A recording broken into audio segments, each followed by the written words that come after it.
यह कहानी एक शख्स की है जिसने अपनी जुबानी में 1 घंटा 21 मिनट 46 सेकंड में पहले अपनी कहानी सुनाता है, फिर 23 पन्नों में अपनी कहानी लिखता है, हर सुनने वाले को आखिरी अलविदा और शुक्रिया कहता है, और यह भी कहता है कि जो मेरी कहानी देख और सुन रहे हैं उन सब का कल्याण हो, और फिर मौत को गले लगा लेता है।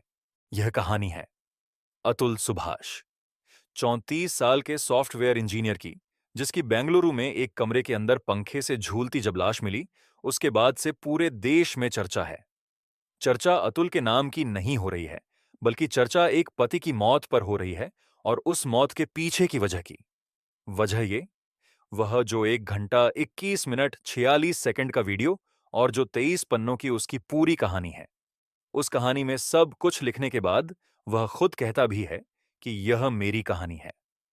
आखिर में अतुल अपनी 12 ख्वाहिशों को बताता है और कहता है, यह मेरी लास्ट विशेज है, जो पूरी हो जाए तो अच्छा है, लेकिन अगर अदालत जब तक मुझे इंसाफ ना दे तो मेरी अस्थियों को बहाई ना जाए, और अगर अदालत मुझे इंसाफ देने में नाकाम हो जाए तो फिर उसी अदालत के बाहर किसी गटर में मेरी अस्थियों को बहा दिया जाए। अब बात यह है कि अतुल को ऐसा कदम क्यों उठाना पड़ा, और उसने अपनी आखिरी ख्वाहिशों में ऐसा क्यों कहा। यह कहानी खुद अतुल सुभाष अपनी वीडियो में बताकर गया है, वही मैं आपको सुना रहा हूं।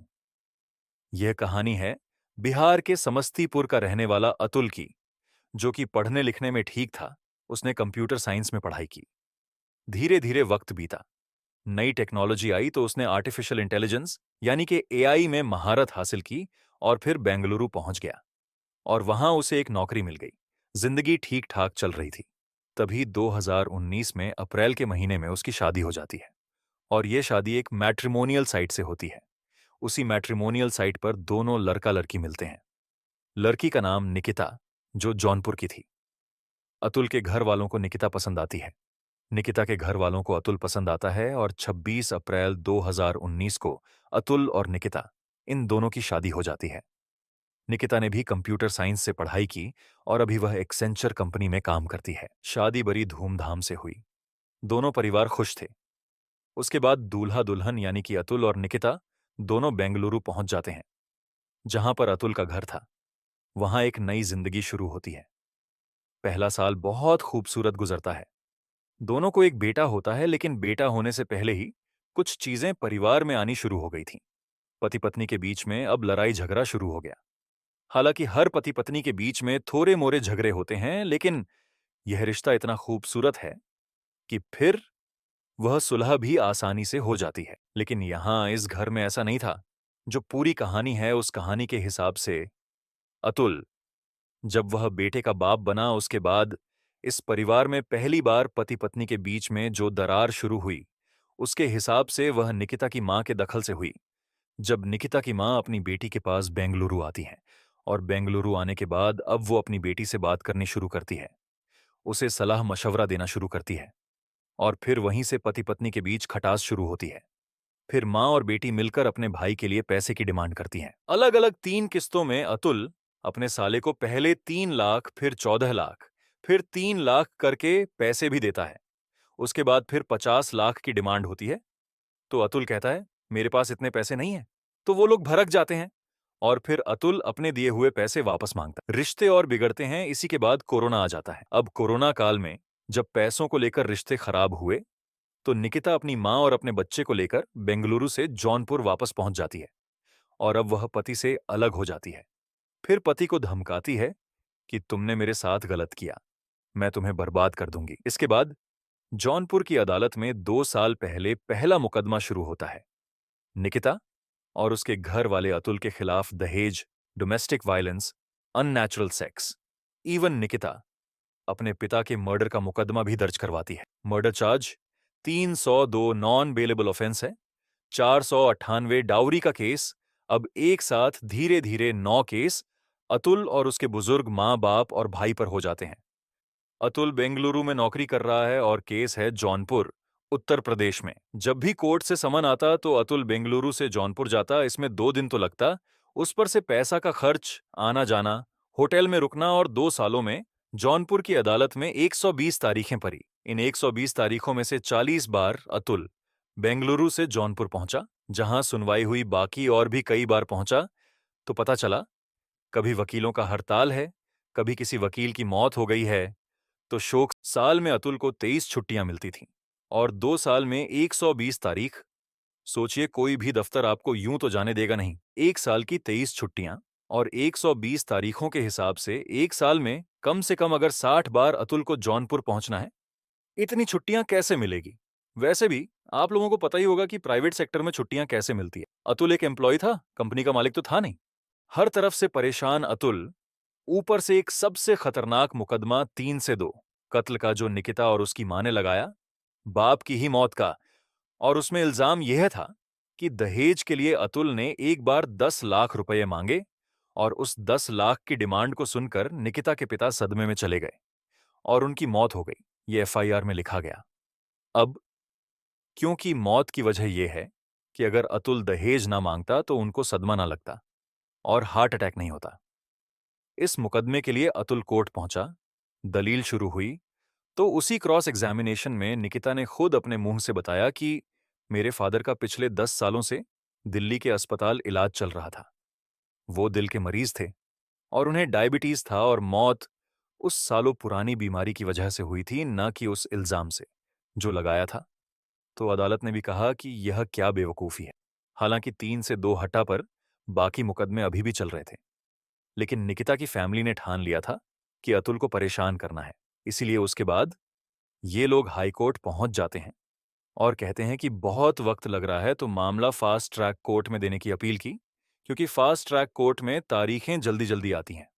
और 9 में से एक केस फास्ट ट्रैक कोर्ट में दे दिया गया। फास्ट ट्रैक कोर्ट में भी पेशकार को पैसे देकर तारीख जल्दी जल्दी दिलाई गई ताकि अतुल को बार बार और जल्दी बेंगलुरु से जौनपुर आना पड़े। ऐसे में हर दूसरे या तीसरे दिन कोर्ट की तारीख पड़ने लगी। हालत ऐसी हो गई कि अतुल का एक कदम बेंगलुरु में तो एक कदम जौनपुर में, और यह सोचिए कि महीने में 8 बार फास्ट ट्रैक कोर्ट में उसकी पेशी हो रही थी। ऐसे में वह नौकरी करेगा, पैसे बचाएगा या फिर बेंगलुरु से जौनपुर में अदालतों के चक्कर काटेगा। खैर, यह सारी चीज ऐसी ही चलती रही। इसके बाद उसके बुजुर्ग माँ बाप पर भी ये सारे केस डाल दिए गए, चाहे वो मारपीट के हों या दहेज के। माँ बाप भी बिहार से जौनपुर चक्कर काट रहे हैं। अब हमारे देश के कानून का मजाक देखिए कि पति पत्नी बेंगलुरु में रह रहे हैं। इल्जाम है कि बेंगलुरु में टॉर्चर किया गया। इल्जाम है कि बेंगलुरु में मारपीट की गई। इल्जाम है कि बेंगलुरु में रहकर उससे दहेज के पैसे मांगे गए, लेकिन मुकदमा जाकर जौनपुर में दर्ज कराया जाता है। क्यों? क्योंकि उसे पता है कि अगर बेंगलुरु में होगा तो अतुल के लिए आसानी होगी। यही कोर्ट है, वह कोर्ट में कभी भी पेश हो जाएगा, लेकिन जौनपुर आना जाना अपने आप में एक हरासमेंट है। हालांकि कानून के आंखों की पट्टी तो खोल दी गई है, लेकिन हमारे देश में इंसाफ की देवी को अभी भी पूरी तरह से दिखाई नहीं देता है। अदालत में तारीखों का सिलसिला चलता रहा। इधर जब बेटा 2 महीने का था तभी निकिता उसे लेकर जौनपुर पहुंच गई थी। उसके बाद अगले 2 सालों तक उसने अपने उस बेटे को उसके बाप से कभी नहीं मिलाया। यहां तक कि जब अदालत में पेशी होती तो वह कभी अपने साथ अपने बेटे को लेकर नहीं आती थी। अब यहीं अदालत में एक दूसरा खेल शुरू हो गया। खेल यह शुरू हुआ कि जिस फैमिली कोर्ट में यह मैटर था, उस फैमिली कोर्ट की एक महिला जज थी और उस जज ने अतुल को सबसे ज्यादा तकलीफ दी। उसके इस वीडियो और उसकी मौत की आखिरी कहानी के हिसाब से उन महिला जज साहिबा का नाम है रीता कौशिक। यह फैमिली कोर्ट की प्रिंसिपल जज है और इनके एक पेशकार माधव। अतुल ने जो अपनी मौत से पहले के आखिरी पन्ने लिखे हैं, उन पन्नों में 6 नाम लिखे हैं जो कि अतुल के मरने के लिए जिम्मेदार है। उन 6 नाम में सबसे पहला नाम उस जौनपुर फैमिली कोर्ट की प्रिंसिपल जज रीता कौशिक का है। दूसरा नाम अतुल की पत्नी निकिता सिंघानिया का है। तीसरा नाम है अतुल की सास निशा सिंघानिया का है। चौथा नाम अतुल के साले अनुराग सिंघानिया का। और पांचवा नाम है चाचा सुशील सिंघानिया का। यह 5 नाम है। और उसके बाद एक लाइन में अलग है, छठा शख्स भी जिम्मेदार है और वह है जज रीता कौशिक का पेशकार माधव। अब अपनी वीडियो और कहानी में अतुल बताता है कि कैसे उसने देखा कोर्ट के अंदर जज साहिबा की नजरों के सामने उनका पेशकार रिश्वत ले रहा है। रकम 50 रुपए से शुरू होती है। कोई आता है, किसी को तारीख देनी है, किसी की तारीख कैंसिल करनी है, नई तारीख लगवानी है, 50 रुपए लेता है, जेब में रखता है ऊपर से जज साहिबा देख रही हैं। ऐसा लग रहा है देखकर भी आंखें बंद कर रखी हैं। लेकिन अगर सही आसामी मिल गया अतुल जैसा सॉफ्टवेयर इंजीनियर तो फिर वो 50 रुपए नहीं 5,000 रुपए हो जाते हैं। उसके बाद फिर इसलिए हमारे देश में करीब 4 करोड़ से ज्यादा केस पेंडिंग है, क्योंकि हमारे देश में पैसे देकर तारीख अपने हिसाब से करवा लो, पैसे देकर तारीख कैंसिल करवा लो। इन सब चीजों को देखकर लगता है पैसे के सामने कानून भी मजबूर हो जाता है। अब सोचिए कि जो लोग दूर दूर से उस कोर्ट के समन पर पेशी के लिए आते हैं, उनका तो पूरा दिन वक्त, पैसा सब बर्बाद हुआ, आने जाने की मुश्किल अलग से। और यहां तो अतुल बेंगलुरु से अपनी कंपनी से छुट्टियां लेकर जौनपुर जाता था अपनी पेशी के लिए। इन 2 सालों में इन चीजों ने अतुल को लगभग तौर कर रख दिया। और सबसे ज्यादा सदमा तब लगा जब उसकी बिना किसी सुनवाई के उसके हिसाब से जज रीता कौशिक कौशिक ने एक दिन एक फैसला सुनाया कि जब तक तुम मियां बीवी के तलाक का फैसला नहीं हो जाता, तब तक अतुल मेंटेनेंस के नाम पर कॉम्पेंसेशन के तौर पर अपनी पत्नी निकिता को हर महीने 80,000 रुपए दोगे। उनके आदेश के अनुसार 2 साल के बच्चे को जौनपुर जैसी जगह पर भरण पोषण के लिए 40,000 प्रति माह की आवश्यकता है, जहां मां भी काम कर रही है। खैर, अतुल ने फिर भी दे दिया। उसने कहा कि इस हर्जाने की रकम की कोई लिमिट नहीं है, क्योंकि वक्त बीत रहा है, महंगाई बढ़ेगी तो हर्जाने की रकम 80,000 से बढ़कर 1 लाख, फिर उससे ज्यादा या फिर उससे ज्यादा भी हो सकती है। और अगर नहीं दिया तो निकिता ऊपर के कोर्ट में जाएगी। तो अतुल ने कहा कि उसके हिसाब से जब तक वह जिंदा है, तब तक वह इस बोझ तले दबा रहेगा। हर बार ये पैसे बढ़ेंगे और कल को नौकरी हो ना हो, उसे पता नहीं। और उस वीडियो में अतुल ने यह भी कहा, उसकी पत्नी ने उससे कहा था कि अगर तुम सुसाइड भी कर लो, तो तुम्हारे परिवार वालों से पैसे लूंगी, क्योंकि मैं घर की बहू हूं और वसीयत में मेरे भी हिस्से में आएगा कुछ। जब ये सारी चीजें हुईं, तो धीरे धीरे वो टूट गया। फिर उसने एक दिन तय किया कि जो पैसे मैं दे रहा हूं अपनी पत्नी को, और उन्हीं पैसों का इस्तेमाल मेरे ही खिलाफ अदालतों में हो रहा है, इस चेन को तोड़ना है। मेरे पैसे का इस्तेमाल मेरे ही खिलाफ। क्यों? इसे कैसे रोका जाए? फिर उसने अपनी जिंदगी खत्म करने का गलत कदम उठाया। इसके बाद 9 दिसंबर 2024 आया। अतुल बेंगलुरु के अपने उसी कमरे में बैठता है। उसके सामने लैपटॉप है, कान में हेडफोन है और वो बोलना शुरू करता है। 1 घंटा 21 मिनट 46 सेकंड तक बोलता है, अपने साथ हुए हर चीज बताता है जो उसकी हालत के जिम्मेदार है। उन 6 किरदारों का नाम लेता है और फिर कहता है कि अब यह सब करने के बाद मैं मेल भी करूंगा, सारे प्रूफ भी दूंगा अदालतों को, सुप्रीम कोर्ट को भी भेजूंगा। उन जज साहिबा के खिलाफ सुप्रीम कोर्ट एक्शन ले, इसके लिए कंप्लेन भी सुप्रीम कोर्ट को भेजा। फिर उसके बाद कहता है कि जिस उम्र में मुझे अपने बुजुर्ग माँ बाप का सहारा बनना चाहिए, मैं उन्हें इस हाल में छोड़ कर जा रहा हूं। इस रिकॉर्डिंग में वो कहता वह है कि बस इसके बाद मैं अपने फैमिली से फोन पर बात करूंगा और उसके बाद थोड़े से काम निपटाऊंगा और फिर मुक्ति पाऊंगा। और आप जो लोग सुन रहे हैं, आपका भी कल्याण हो, सबका कल्याण हो। Thank you. और यह कहकर वह अपनी कहानी खत्म कर देता है। लेकिन इस कहानी को खत्म करने से वह पहले अपनी 12 ख्वाहिशें बताता है। कहता है कि मैं चाहता हूं कि यह मेरी 12 इच्छाएं, द लास्ट विश, जो पूरी हो जाए तो बेहतर है।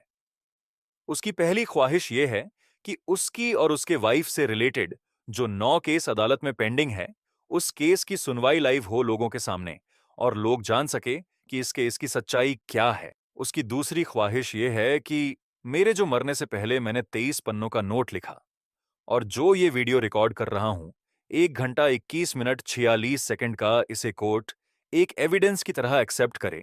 इसे अदालत मेरे इस केस की सुनवाई के दौरान एक सबूत माने। उसकी तीसरी ख्वाहिश है कि चूंकि जौनपुर की वह महिला जज रीता कौशिक जिस फैमिली कोर्ट में है, जहां पे यह मामला चल रहा है, उसने कहा कि उन्होंने मुझसे भी घूस मांगने की कोशिश की।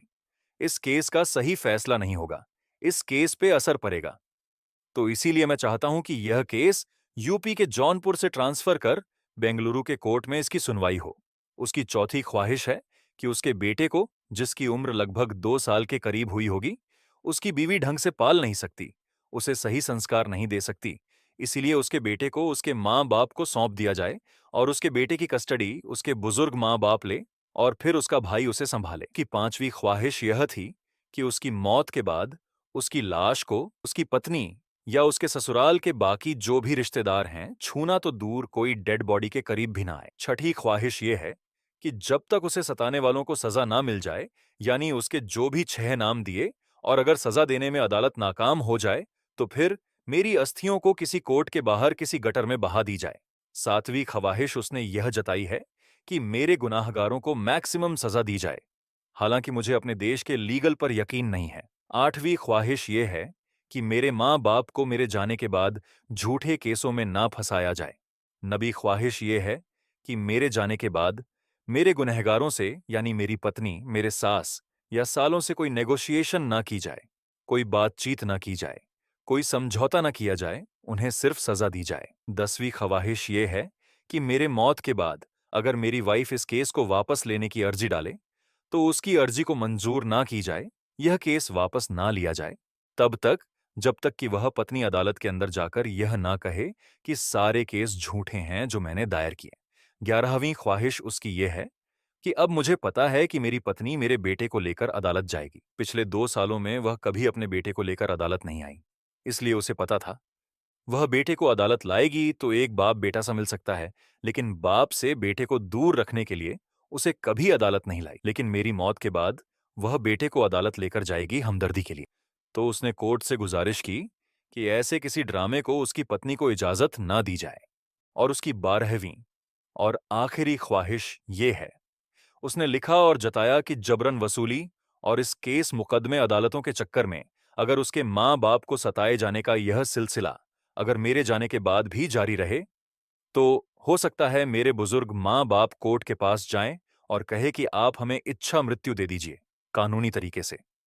उसने कहा है कि अगर ऐसा होता है तो आप ना सिर्फ मेरे माँ बाप को बल्कि इस देश के तमाम पतियों को औपचारिक रूप से मार डाले, क्योंकि जुडिशरी के इतिहास में अब ये काले युग की शुरुआत है।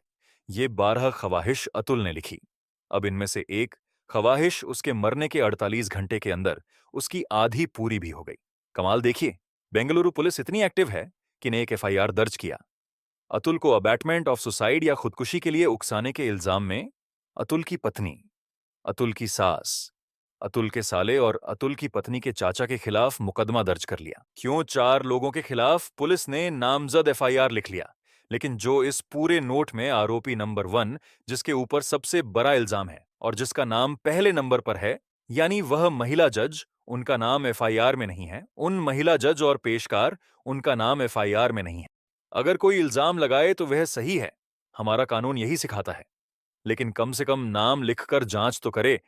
और अगर नहीं, तो फिर इन चारों का नाम क्यों लिखा? अगर वो नहीं सही था, तो इन चारों के नाम की भी पहले जांच करनी चाहिए। फिर दूसरा पहलू ये है कि जो ख्वाहिश जताई है और वो बड़ा एक सवाल है कि अगर मुझे इंसाफ ना मिला, तो किसी कोर्ट के बाहर के गटर में मेरी अस्थियों को बहा देना। अगर अतुल को वाकई इंसाफ नहीं मिलता, तो क्या उसका परिवार ऐसा करने की हिम्मत कर पाएगा? बड़ा सवाल यह है कि जिस चीज के लिए अतुल ने यह दुनिया छोड़ी, क्या उसके जाने के बाद उसे इंसाफ मिल पाएगा? क्योंकि हमारे देश का जो कानून है अबेटमेंट ऑफ सुसाइड, यानी कि किसी को मरने के लिए उकसाने का, उसमें आज तक किसी को सजा नहीं हुई है। क्या उसे इंसाफ मिल पाएगा? या फिर कोर्ट के सामने किसी गटर में उसकी अस्थियों को बहाने की नौबत आएगी? अतुल ने अपने वीडियो में जो कहा कि उन्हें इस देश की न्याय व्यवस्था पर भरोसा नहीं है, क्या उनका केस भी 4 करोड़ लंबित केस में शामिल होगा? अतुल का केस तो वो केस है जो हमारे सामने आया। मुझे नहीं पता कि ऐसे कितने केस हर दिन होते हैं, हमारी न्यायपालिका द्वारा सताए गए लोगों के, जो हमारे सामने नहीं आते। ऐसी बातें सोचने पर मजबूर करती हैं। आप भी सोचिएगा जरूर। आज की कहानी में बस इतना ही। फिर किसी और कहानी में मिलेंगे। Thank you for listening.